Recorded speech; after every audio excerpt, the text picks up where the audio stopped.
ქართული ოცნება არ არის პოლიტიკური პარტია, ეს არის ბანდა, ეს არის დაჯგუფება, კრიმინალთა დაჯგუფება, რომელმაც მიიტაცა ერთის მხრივ არჩევნები და მეორის მხრივ გასაკვირველია სახელმწიფო მიიტაცა ჩემი აზრით რახანია, მაგრამ განსაკუთრებით მიიტაცა გასული წლის 26 ოქტომბრის შემდეგ 26 ოქტომბერს და 26 ოქტომბრის შემდგომ პერიოდში. ხოდა მე არ ვიცი რამდენად წყინთ ხოლმე ქართული ოცნების სინდიკატის ბანდის დაჯგუფების კოზა ნოსტრას ნაწილობრივ დავარქვათ წარმომადგენლებს, წევრებს, რომ მათ უწოდებთ ხოლმე ასე მაგალითად ორჯონიკიძეებს, ასე მაგალითად ბოლშევიკებს, ასე მაგალითად ამ რაღაც მაფიურ დაჯგუფებას. მე არ ვიცი რამდენად წყინთ, როცა მათზე ვამბობთ ბოლო პერიოდში ძალიან პოპულარულ შეძახილ ცეცხლი ოლიგარქიას, თუმცა მე გახდით თანაავტორი, არა უფრო ავტორი სიტყვებისა შეძახილისა, ეს არის ცეცხლის რევოლუცია, მეთქი ჯერ კიდევ ვამბობდი გასული წლის დეკემბრის დასაწყისში, მაგრამ რა მნიშვნელობა აქვს მოკლედ ცეცხლი ოლიგარქიას, ცეცხლის რევოლუცია და ასე შემდეგ, ეს წყით თუ არა, არ ვიცი, მაგრამ რომ არ სიამოვნებთ, ფაქტია და ამის გამო კი არ იმჩნევენ, მაგრამ ისინი უთუოდ ღელავენ სამზარეულოებში, მაინც ხოთაშორის სამზარეულოებზე გამახსენდა მე ბევრს გადავადგილდები ქალაქში, სუპერმარკეტებში, ჩვეულებრივ მარკეტებში, საჯარო სივრცეებში, კაფეებში და ასე შემდეგ და მე გულახდილად გეტყვით, პრაქტიკულად არ მინახავს 1-2 გამონაკლისის გარდა, არ მინახავს ქართული ოცნების სინდიკატის წარმომადგენელი ამა თუ იმ საჯარო სივრცეში და არა მხოლოდ პოლიტიკოსებს გულისხმობ, არამედ მათ გამправებლებს, ტიპებს, რომლებიც ქართულ ოცნება მაფია სინდიკატ კოზა ნოსტრას ემსახურებიან, ხო, ექსპერტებად წოდებულები, ჟურნალისტებად წოდებულები, ხო, მიმომხილველებად წოდებულები, გამправებლები რეალურად. მოკლედ, აქ იგითხარით, რომ მე არ ვიცი რამდენად სიამოვნებთ თუ არ სიამოვნებთ, მეთქი ორჯონიკიძეებად მოხსენიება, მაგრამ რომ ამის გამო რომ ღელავეთ სამზარეულოებში შეხუჟულები, ეს კი ფაქტია, ამაში კი დარწმუნებული ვარ. აქვე უნდა ვთქვა, რომ არავის ჩვენგან ყოველ შემთხვევაში მე ნამდვილად და დარწმუნებული ვარ კიდევ ძალიან ბევრს სულაც არ სიამოვნებს ამგვარი შელახვა სხვა რომელიმე მოქალაქისა, მათ შორის არც ოპონენტისა. მაგრამ საქმეც ის არის, რომ მათ სხვა გამოსავალი უბრალოდ არ დაგვიტოვეს და ესეთი შელახვა მათი ორჯონიკიძედ მოხსენიება ან მათზე თქმა ცეცხლი ოლიგარქიას ამ სიტყვებისა, ეს არის მათი არჩევანი, მათ გვიბიძგეს საიმისოდ, რომ ამგვარად შევაფასოთ ეს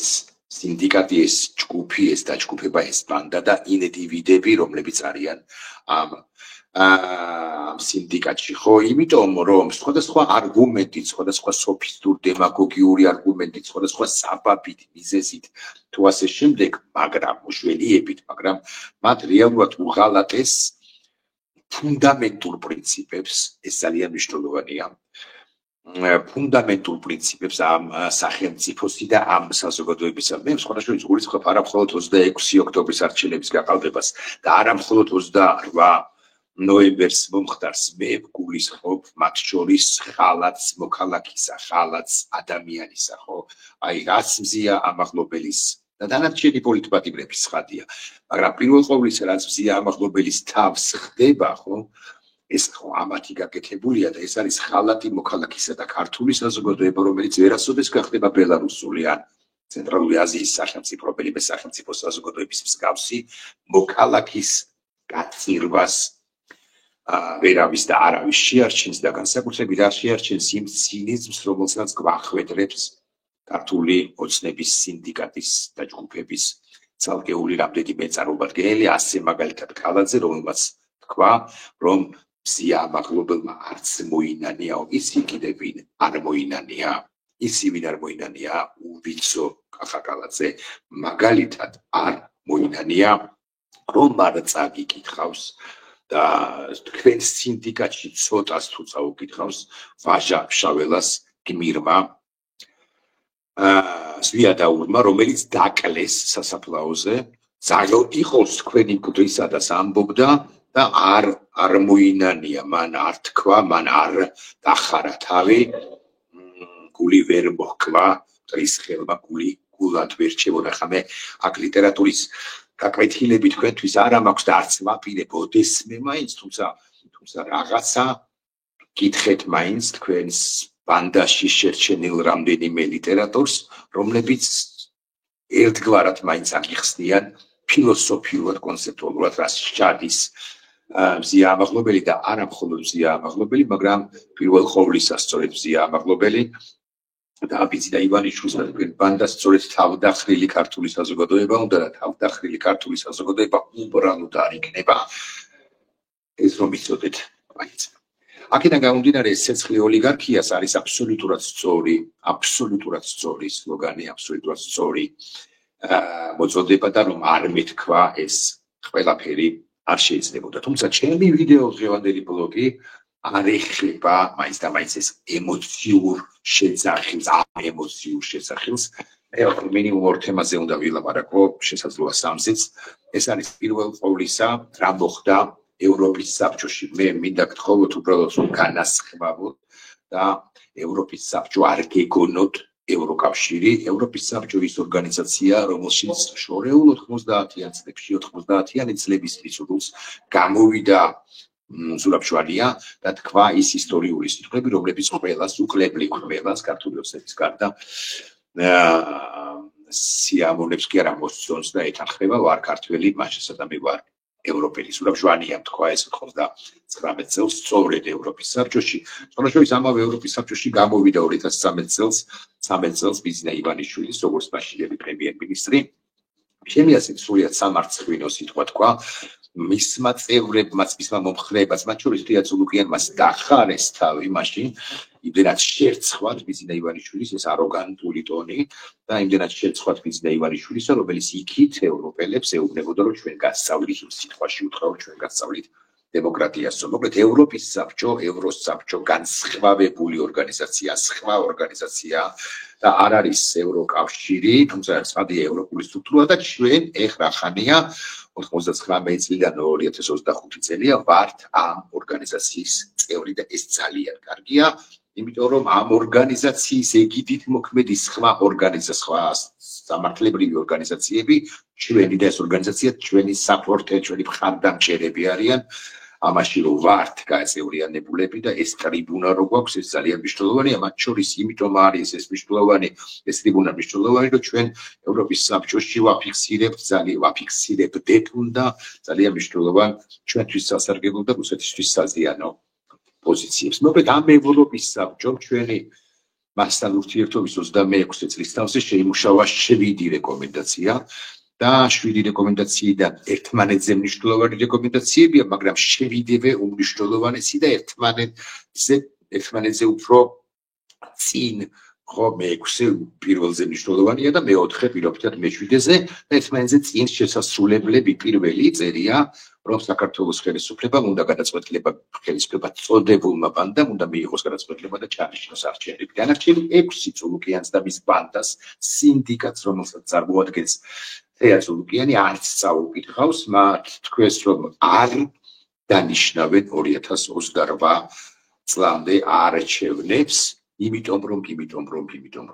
და თეა ცულუკიანი ნახეთ როგორ მიტყვი ახლა თეა ცულუკიანი იმ არგუმენტაციით, რასაც ის ბრძანებს, არის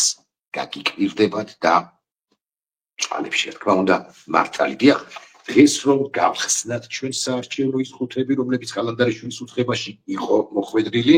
და დავითვალოთ ესე სათითაოდ არგუმენტები კი არა ბიულეტენები, ჩვენ აღმოვაჩენთ, რომ სწორედ 1,120,000 მოქალაქეს აქვს ბჭყალებში ხმა მიცემული ქართული ოცნებისათვის ოღონდ პრობლემაც ის არის, რომ არჩევნები საქართველოში 26 ოქტომბრის არჩევნები გაყალბდა ვიდრე არჩევნებამდე და არა არჩევნების დღესაც ხო გაყალბდა, მაგრამ არა მაინც და მაინც ბიულეტენის საარჩევნო ყუთში, ურნაში მოხვედრის კუთხით საქმეც ის არის და თეაზულუკიანი ცხადია ამას არ ამბობს თეარუსი ამას არ ამბობს და ვერ ამბობს და არც იტყვის კითხვაც ეს არის როგორ მოხდა ესა თუ ის ბიულეტენი ამა თუ იმ საარჩევნო საარჩევნო ყუთში თბილისში იქნება ეს რუსთავში იქნება ეს პოლონეთში იქნება აღმოსავლეთ საქართველოს კი რო არ წავიდეთ გორისკენ გორში იქნება ეს ხაშურში იქნება სამტრედიაში ქუთაისში ბათუმში თუ ვინაცვლოდ ჩრდილოეთისკენ ზუგდიდში თუ მესტიაში თუ რამისულ ბაქ სამხრეთში ახალქალაქში თუ ნინოსმინაში აი ეს არის როგორ მოხდა ეს 1,100,000 ბიულეტენი ამ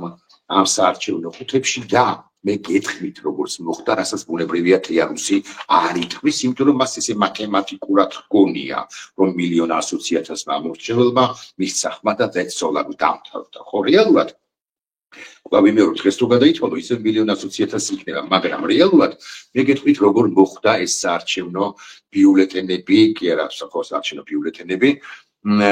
ყუთებში და მოხდა 17-ნაირად ესე გეტყვით. პირველ ყოვლისა ეს არის ხალხი პირადობები, ანუ ჩამობეჭდეს ხალხი პირადობის მოწმობები და ერთ ადამიანს მისცეს პირობითად 15-17 თუ 23 და გაუშვეს გავს პირადობის მოწმობა და ეს ადამიანი სხვადასხვა გვარსახელით ან იმავე გვარსახელით გაუშვეს ჯერ რუსთავში, მერე გარდაბანში მერე სხვაგან და გაუშვეს და 7-გან 15-გან ან 25-გან მისცა ხმა ერთმა ადამიანმა პირობით სახელით ილაკი დაბრიაშვილმა ცხადია მე არ განიგეთ. მეორე ეს არის კარუსელები და ტრიალებული და მოხდებოდა ბუნებრივია თუ პირველი მეთოდი გამოიყენეს მეორეს თუ გამოიყენეს მესამე მეხუთე და მე-17 ხო კარუსელები ერთი ტიპი ახმასაზრებდა 17-გან ემიგრაციის ხალხი ხდები ცხოვრობს ვიღაცა მურმანსკში პირობითად ან ჩელიაბინსკში ხო რაღაც პოპულარულია ეს ქალაქი ხო რუსეთისა ის იციან რომ არ ჩამოდის ისევ პირობითი გვარსახელით დაბრიაშვილი ირაკლი არ ჩამოდის მისი პირობების მოწმობა ჩამობეჭდილია და ვიღაცა ტიპი აბრიაშვილის ნაცვლად ჩელიაბინსკში რო ცხოვრობს ის მიდის საარჩევნო სხვა გვარის არის რეალურად სხვა გვარის მაგალითად სხვა როგორც პირადობის მოწმობა იპაბრიაშვილი ტყებუჩა ვარამიშვილო ბაქივანიშვილი დავარქვა და ასე შემდეგ ასევე რასაკვირველია დაშინებით მუქარით პირადი მონაცემების წარქმევით ფსიქოლოგიური ზეწოლით და ასე შემდეგ და ესეთი იყო 17-18 ან 20 გაყალბების მეთოდის შესაბამისად საარჩევნო ყუთში კი მოხმედრილია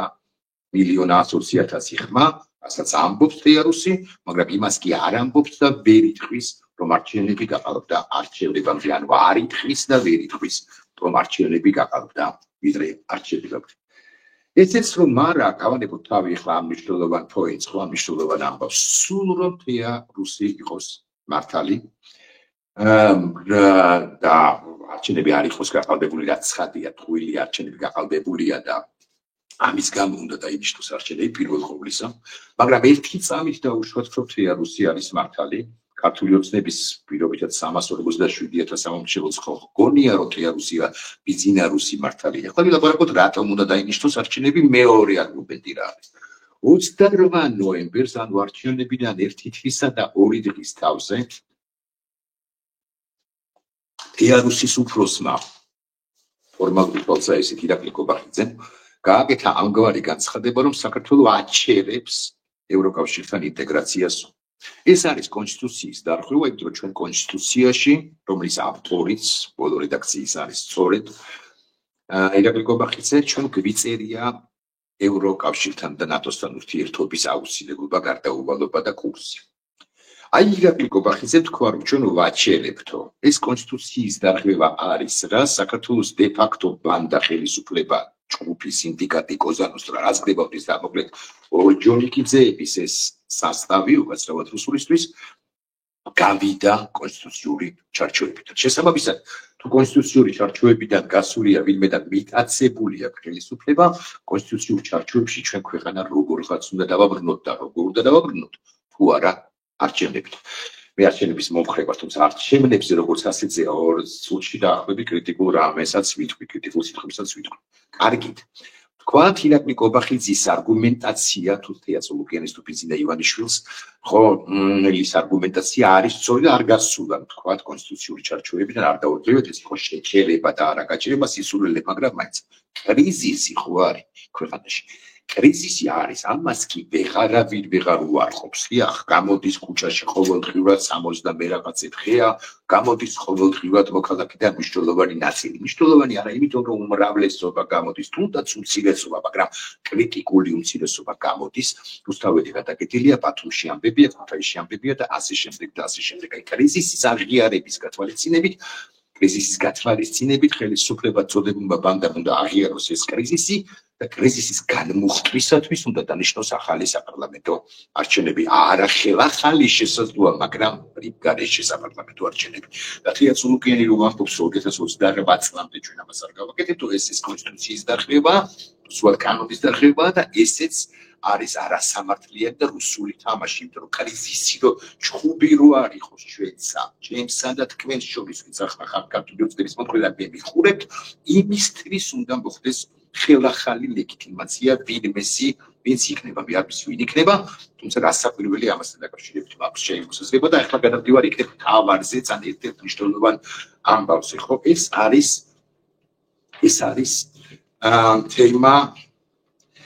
ეს არის თემა, უნდა ჩატარდეს თუ არა არჩევნები. მე მომხრე ვარ ამ მითხარით არჩევნების ჩატარებისა, გასაკვირველი იგარში არჩევნები უნდა ჩაატარდეს,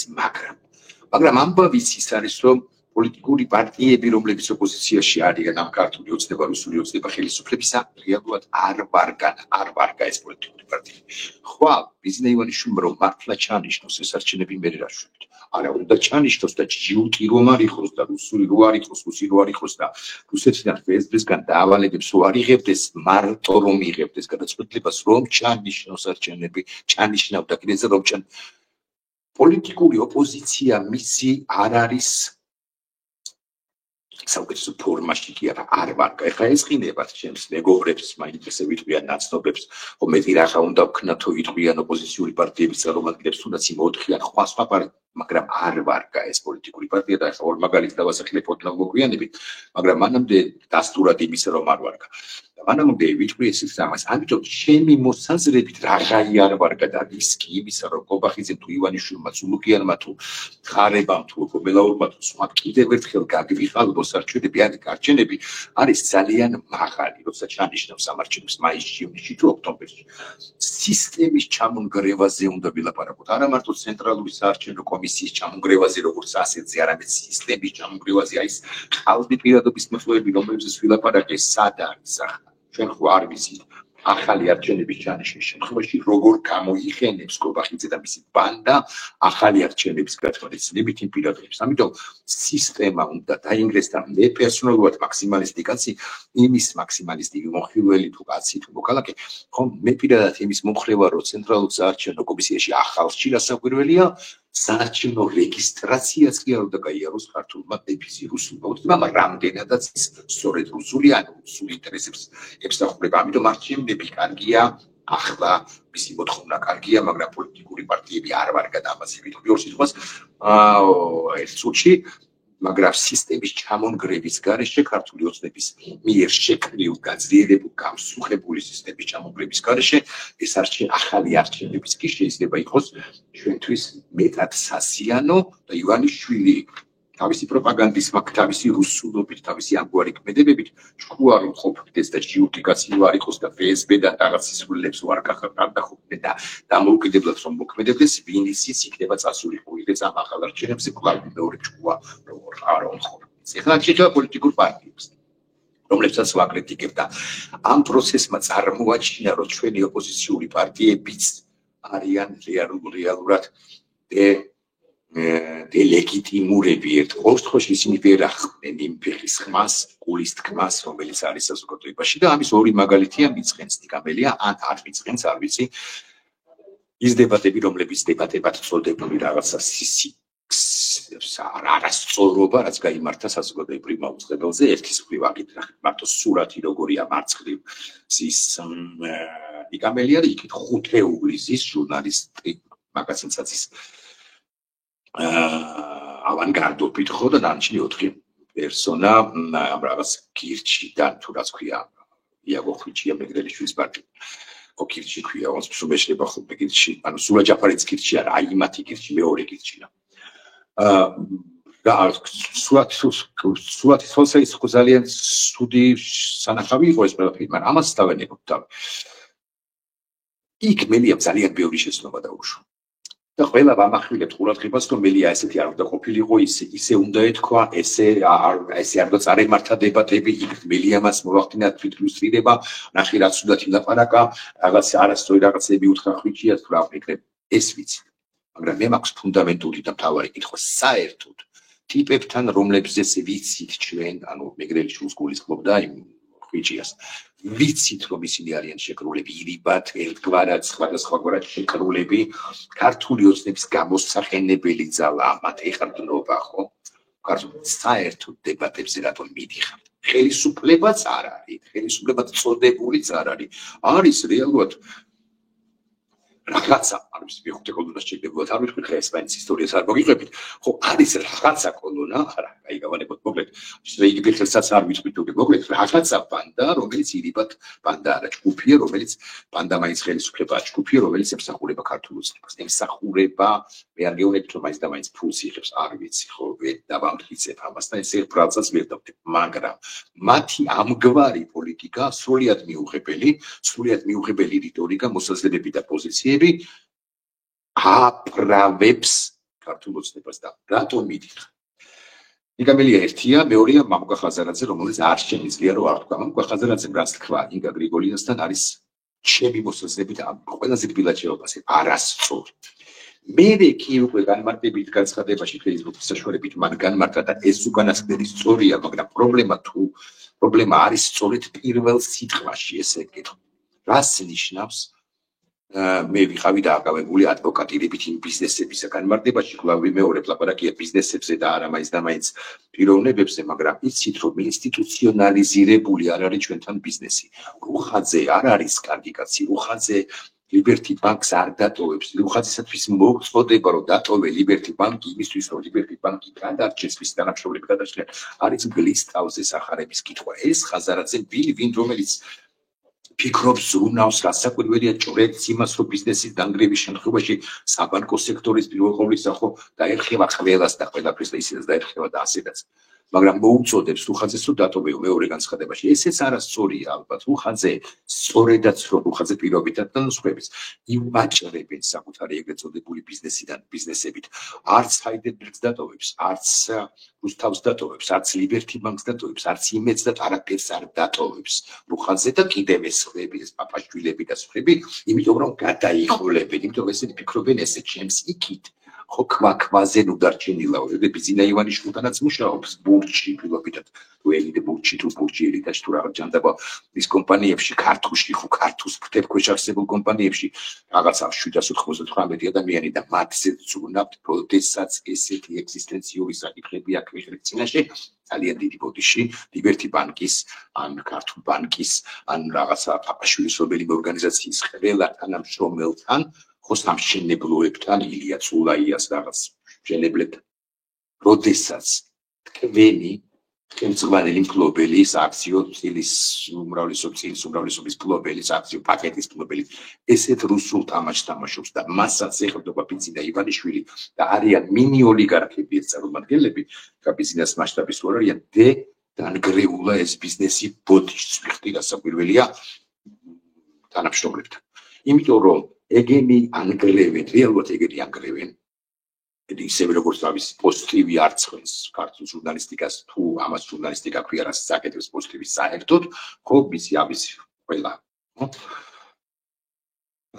ისინი ანგრევენ, მათი მფლობელები, რუხაძეები ანგრევენ ბიზნესებს, Liberty Bank-საც თუ რა ჰაიდელბერგსაც თუ ასე შემდეგ, რასაკვირველია ბიზნესები და გადარჩის კეთილშობილურია. ამკა თქვენი მოსაზრება, ბატონო მამუკა თქვენი მოსაზრება, რომ ბიზნესები რასაკვირველია ესეა, მაგრამ ერთი უდრო იყო, მეორე არასწორად იყო არტიკულირებული პირველ განცხადებას გულისხმობ და მეორე განცხადებაში, ანუ განმარტებაშიც არის პრობლემა, ინსტიტუციონალიზირებული არ არის რა ჩვენთან ბიზნესი და მიბმულია ყოველ კონკრეტულ რაღაცა ოლიგარქზე, რომელსაც მაგარი ალბათობით დაასახსინებს შეერთებული შტატები, მინი ოლიგარქს. ხო შესაბამისად მოწოდება მათთვის რომ დატოვეთ ახლა ეს ბიზნესები თქვენ და გადაარჩიეთ ინსტიტუტები, ხო? ავარუხაზე და დაინგრევა Liberty და დაინგრეს მეთქი ესე ვიტყვი, როდესაც მოხდით ყველასთან, იმიტომ რომ კატასტროფულ მდგომარეობაში არის ქვეყანა მათი გაправებით. ამიტომ როცა ვამბობთ ცეცხლი ოლიგარქიას, მხოლოდ ბიზინა ივანიშვილს არ გულისხმობ პერსონალურად. მე გულისხმობ იმ ოლიგარქიულ სისტემას, რომელიც მან ჩამოაყალიბა და რომლის მკვლევავის წარმომადგენელიც არის უკლებლივ ყველა ექსპერტად წოდებული, ჟურნალისტად წოდებული, მშენებლად თუ რა ვქე, ბიზნესმენად წოდებული და ასე შემდეგ. ვიღაც ტიპები, რომლებიც ამ სისტემას კლებავენ. მე მესმის რომ ზიანაღლობილი ყველა ვერ იქნება შემშილობელი, ვერ გამოაცხადებს შემშილობას და ასე შემდეგ. მაგრამ ერთი პოსტის, არავის არ გამუნათი პრომპტის არ გავამე, ერთი პოსტის ერთი სწორი აქცენტის გაკეთება სამზარეულოებში მაინც მეთქი, ესე ვიტყვი, არის აუცილებელი ხაკაძეების, იყო აუცილებელი ხაკაძეების მიერ მე ვიცნობ ლევან საქმე გეტყვით, მაგრამ ეს არ არის ჩემთვის ბარიერი, იმიტომ რომ როგორც დავიწყე, ხო, მე ვიცნობ სხვებსაც ყველას მისასალგებლად მქონდა აგე მოვიდიხის წინ ვიდეო ბლოგი და მან ისიც გავაკრიტიკე იმის ქვამო, რასაც ის აკეთებს, ხო, იგივე ზიამაღლებელთან მიმართებაში მიშას უფრო კარგად ვიცნობ ცხადია ვიდრე ლევან ხაკაძეს, მაგრამ ხო, ეს არ ნიშნავს იმას, რომ გადააბიჯოთ სახელმწიფო მთავარ ინტერესებს და გადააბიჯეთ და ამიტომავს თუ ავიაწოდე, კარგ სახელად გადავარქო, ესეც შემიძლია ვთქვა და მადლობა ხმათარიხებათ ეს, მაგრამ მადლობა თქვან ცხლებმა, პირდაპირ მნიშვნელობით უსებმა, რომლებიც ამ ბანდაში არიან, რომ ჩვენ, ან მე ესე ვიტყვი, პირველ პირში, ხოლობის რიცხვში ვიტყვი, რომ არ ვამბობ ამგვარ რამეს, ახლა ლიტერატურული რაღაც ისინი მიყვარს ხოლმე ფრაზების წარმოთქმა, ხო, ყორღანაშვილს ქარაფიდან ხელი კრეს და გადაფრინდა, არ მივსულ ვარ აქამდე, თუმცა მე ვიტყვი პირდაპირ მნიშვნელობით ქარაფიდან გადაგდებაზე, ხო, ეხლა ამაზე არ არის, ხო, მაგრამ ისტორიის სანაგვეში რომ მოსახვედრია ძალიან ბევრი, ხო, კობახიძეს ქარაფიდან, ისტორიის ქარაფიდან ხელი კრეს და გადასაფრენია და ჩასაჯეხია ისტორიის ჯურხმულებში ირაკლი კობახიძე, მამუკამდინარაძე, თეაზულუკიანი, როგორც ასევე ვიცნობ თუ სხვები და სხვები, ეს კი ფაქტი. აი ამ ყველაფრის გათვალისწინებით აგიკითხა ეხლა ოპოზიცია არ ვარ გამეთქი, ყოველ შემთხვევაში მოცემულ ეტაპზე და მე საკვირველია ვუსურვებ კაცლებით სწორ პოზიციებს კაცლებით. მე გაგანია დეკემბრის თვეში ვიყავი თბილისი ქორთიარ მარიოტში, შეკრება იყო ოპოზიციისა, მათ შორის ხსენებული პირების მამლუქაც, იქაც სხვების და სხვების მარტო ესენი არა სხვების იყვნენ და რომ გამოვედი იმ ქორთიარ მარიოტში, ისიც დღეო სალეკვერის და შულს დაიჭერე. მე და რომ გამოვედი ამ ქორთიარ მარიოტიდან ეს წყლის ჭავლის აპარატები დგას თავის მოედანზე, ეს რობოკოპები თუ სპეცნაზმი თუ აქაური ბერკუტი თუ მოკლედ ეს ბანდა ხარებას.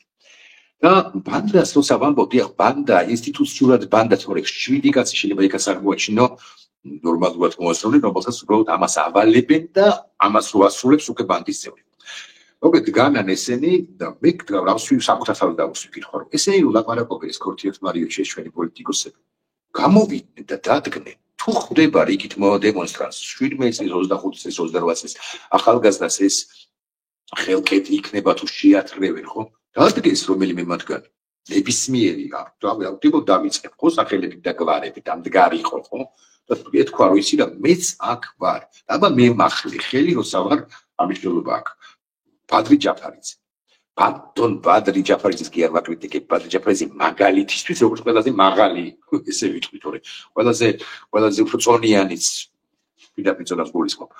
მისი შემეძლო სახელები და გამიჭირდება ვიღაცის არ შორის ხოლმე ზონიანი არის უბასი მაგალითად დამგარი უბაზე არის ყויב შეხვედრაზე როგორც ბახსოს მაგრამ ამ მნიშვნელობა აქვს სანიც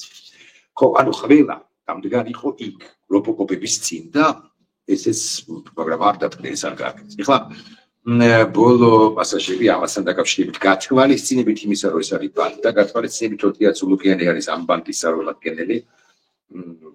და გათვალისწინებით იმისა რომ ამ ბანდის წარმომადგენელმა ზულუკიანმა თქვა რომ მაშინ ჩვენ არც გვინდა ევროსაბჭოში რომელიც ჩვენი მცველი იყო ხო და ეს შესაბამის დადასტურებს კიდევ ერთხელ რომ ეს არის ბანდა მე ვამბობ ჩემს მოსაზრებას იმასთან დაკავშირებით რომ პოლიტიკური სპექტრი არ ვარ გადახვდრობ და ნიშნავს ივანიშვილმა არჩევნები ეს შეიძლება იყოს ჩვენთვის უარესი არ ვიცი ამდენ სწორია თუ მოკლედ კიდევ ერთ თავის ტკივილი აქედან გამომდინარე საუბრის ზურაბიშვილს ჩემი ხმანწმენით ეკისრება უსარმაზარი როლი მისია მოცემულ ეტაპზე უხერხეთ არა უგვიანეს მარტი აპრილის რომ მან სალომე ზურაბიშვილმა აი იმ პირებიდან რომლებიც ახლა აქტიურები არიან მზია არის პირველ ყოვლისა სვების ომბუდსმენი დაპატიმრებული ქუჩაში ვინც არის ეხლა რომლებიც არაფერი ირდებიან რომელიმე პოლიტიკურ პარტიასთან ან აფეილირდებიან მაგრამ არიან ახალგაზრდები არ არიან სახეები მაინც და მაინც რომელი პოლიტიკური პარტიის ოპოზიციის გამოხშიროს კრისტალიზაცია მოახდინოს და ახალი არა პარტია მაინც და მაინც არამედ საარჩევნო სუბიექტი მოძრაობა დააფუძნოს თვითონაც იყოს დამფუძნებელი ცხადია უცხოეთიდან მოიწვიოს ქართველი მეცნიერები არაიდენტობით პოლიტიკოსები მაინც და მაინც სადაკავს ანუ არა ის პირები რომლებიც იხავნენ ამ ორონტრიალში გასულ წლებს გულისხმობ და აფეილირდებოდნენ თუმცა სააკაშვილთან და ახალი მოძრაობა დააფუძნეს მეორე მოსაზრება არსებობს იმასთან დაკავშირებით რომ ვიდრე არჩევნებამდე ამ ახალი მოძრაობის ეგრეთ წოდებული კაპიარება პროსვასილებას ვიტყვი ბრალებში ჩასაცმელს რას კრუტკა ვერ მოეცრება და ეს საფუძვლიანი მოსაზრებაა მაგრამ იმის გათვალისწინებით რომ ეს არჩევნები შეიძლება მართლა უცებ დაგვინიშნონ და კარგია რომ დაგვინიშნავენ ცხადია ხო ესე ამას დარჩენაც ყველაფერი ჯობია მათ შორის მეორე შანსის მიღებას ხო პრინციპულად მნიშვნელოვანია რომ ახალმა პოლიტიკურმა ძალამ და მოვიგებთ ამ არჩევნებს თუ ახალი ძალაც ესე ვიტყვი არსებულ ძალებთან ერთად იქნება ამ მარათონში და სხვა სისტემით ჩატარდება არჩევნების სისტემას მარტო საარჩევნო ბიულეტენებს არ გულისხმობ ყუთებს ელექტრონულ არჩევნებს ხელით არჩევა არა მე გულისხმობ სისტემას თუ დავანგრევ ქართული ოცნების ამ მოვიგებთ მაგრამ ახალი პოლიტიკური სპექტრის დაბადება ახალ საქართველოსთან დაბადება კი აუცილებელი არის აი ამის თქმა მინდოდა მე დაწუნებული ვარ იმეც ვიტყოდ რომ ბატონი ხაზარაძე და ბატონი მელია არ მიწყენენ მე იმაჩნია მართლა რომ სწორი მესიჯები უნდა გაუშვათ რომ თქვენზეც ვინმე დაბლიაშვილმა საერთოდ ვიტყვი ესეთი კრიტიკული მოსაზრებები არ გამოთქვას ხაზარაძის მეორე განცხადება დაწერილი უკვე იყო მეტნაკლებად იქაც მაქვს ვიცი თქვენ რომ რაღაც კრიტიკული შენიშვნები მაგრამ მეტნაკლებად განმარტებითი და გასაგები ჩემთვის თუმცა ეს ასკავს იცით აი გაზეთში რომ მიბეჭდებოდი ხოლმე გასწორებ პატარ-პატარა ასოებით და ამას არავინ არ კითხულობდა პირველი სტატია ახსოვდა ყველას ხო გაცილებით უკეთესია რომ ჩამოყალიბდებით ხოლმე და პირველი სიტყვა იქნება მკაფიო და ისაუბრებთ არა ვინმეს არ ეგონება რომ საუბრობთ ბიზნესმენად წოდებულ იმაზე რა ქვია აპაშენზე ხო ან მინდია კი არ მინდია რა ქვია მეორე საქმე მინდია მეგონი არც ხსხვებზე პაპაშვილზე და სუხაძეზე და კიდევ ვიღაც დასასანქცირებლებზე ხო იდეა სამყაროს პოზიცია ის არ არის როგორც ვიციან დასასანქცირებელთა შორის თუმცა შესაძლოა არის კიდეც და მასზე განსაკუთრებული აზრიც ხადია არა ვარ ხო ვიდაპირობი ლაპარაკობთ არ მასენდება ეხლა ეს სხვა გვარები ანუ პრინციპში ვიცით მოკლედ ხაზრაზის მართებდა რომ უფრო სწორი არტიკულირება გაეკეთებინა პირველ განცხადებაში ინგა გრიგოლიას თან მელიას მართებდა რომ საერთოდ მისულიყო 37 კოლონის წარმომადგენლებთან ხრიჩია მეგრელიშვილთან და სხვებთან რას უსიხართ ამათ საერთოდ რას უჯდებით ტიპებს ეს როგორც კი იყოს უნდა დაუჯდეთ მაგრამ რას უსიხართ ტიპებს რომლებიც არც არაფერს ანცხრებენ და რაღაც ისულებს ბოდავენ წელიწადია წულუკიანს ოცნება ქონდა ამაზე Facebook-ს ცნება არ ვიცი ხო ამასაც ვიტყვი ბარები ხა ძალიან 25 წუთი გამოდის პრაქტიკულად ხო წულუკიანმა გადაწყვეტილება დემარშის თაობაზე არ მიიღო თავად წულუკიანმა ეს დემარშის თაობაზე გადაწყვეტილება კობახიძის გავლით შეეთანხმა აგვარია ივანიშვილთან ანუ ივანიშვილმა თქვა რომ მაშინ პასზე დატოვეთ კლიენტად ხო ანუ არ გვინდა არც აპრილამდე მოწმული ვადა ლავანსი და არც არაფერი ცხადია ეს ივანიშვილის გადაწყვეტილება და ივანიშვილს აქვს იმედი რომ რაღაცით დააბალანსებს მაგრამ აქ ვიტყვი რომ რუსები ვერაფრით რაც არ უნდა ინვესტიცია შემოიტანონ ვერ გაგვა კავკას რუსებენ ხო ეს ფაქტია ბიზნე ივანიშვილი ვერ მოახერხებს ჩვენს კავკას რუსებას იმიტომ რომ ის ქვეყანა იყო არის და იქნება თავისუფლებისთვის მებრძოლთა ქვეყანა. დახვეწეს.